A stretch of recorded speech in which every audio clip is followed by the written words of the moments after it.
اسلام ایک مکمل ضابطۂ حیات اور دین و فطرت ہے، پوری انسانیت کے لیے دنیا اور آخرت کی خیر و بلائی اور کامیابی کا ضامن ہے۔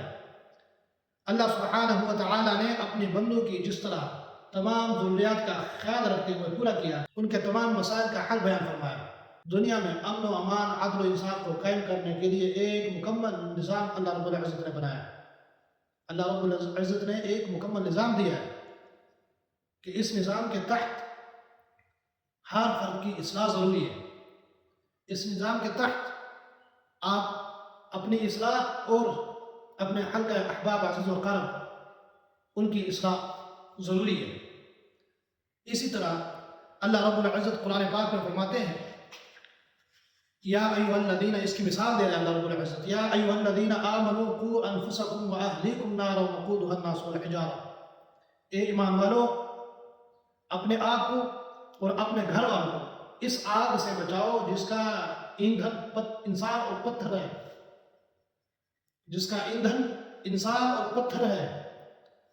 حضور پاک صلی اللہ علیہ وآلہ وسلم کا ارشاد ہے کہ جس انسان نے اپنی اصلاح کی اس نے فلاح پائی، اس نے کامیابی حاصل کی۔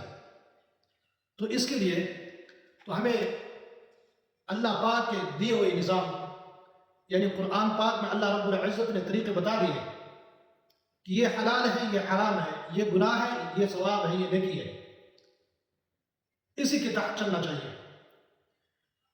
جب اللہ کی وحدانیت اور حضور پاک صلی اللہ علیہ وآلہ وسلم کے طریقوں پر ہم چلیں گے تو انشاءاللہ ہم کامیابی پائیں گے، ہم فلاح پائیں گے۔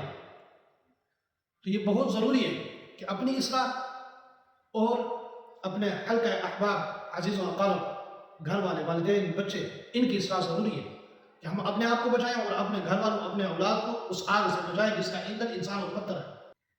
تو ہم سب کو یہ سوچنا چاہیے کہ ہم کیسے جہنم کی آگ سے بچیں، کیسے اللہ رب العزت کو راضی کریں، کیسے حضور پاک صلی اللہ علیہ وآلہ وسلم کے سنت طریقوں پر چلیں۔ اللہ رب العزت ہم سب کی اصلاح عطا فرمائے۔ اللہ رب العزت ہمیں سیدھے راستے پہ چلائے، یا اللہ اسی راستے پہ چلا جس راستے پر صحابہ کرام رضوان اللہ تعالیٰ اجمعین اسی راستے پہ چلے، انہوں نے کامیابی حاصل کی ہے۔ اللہ رب العزت نے قرآن پاک میں ان کو بشارت دی۔ اللہ رب العزت ہم سب کی اصلاح فرمائے۔